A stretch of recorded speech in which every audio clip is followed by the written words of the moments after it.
નમસ્કાર દર્શક મિત્રો, હું સ્વરૂપ પલ્લવણીચિયા. સંપૂર્ણ ન્યૂઝમાં આપનું સ્વાગત છે. પાલનપુરા ધનપુરાથી મલાણા તળાવ સુધીની પાઇપલાઇનનું યોજનાનું કામ 2 વર્ષ બાદ પણ પૂર્ણ ન થતા ખેડૂતોમાં ભારે રોષ વ્યાપ્યો છે.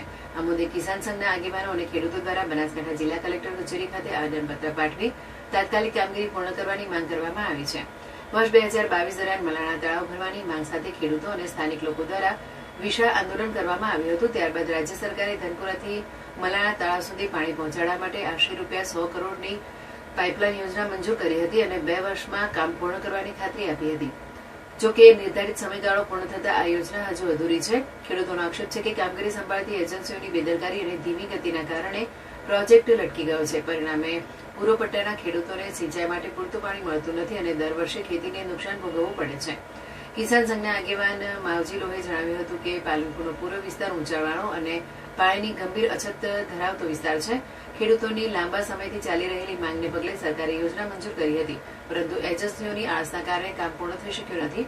ઓગસ્ટ 2025માં યોજનાની સમય મર્યાદા પૂર્ણ થઈ ગયા બાદ પણ વારંવાર મુદત વધારવામાં આવી હોવા છતાં કામગીરી અધૂરી જ રહી છે.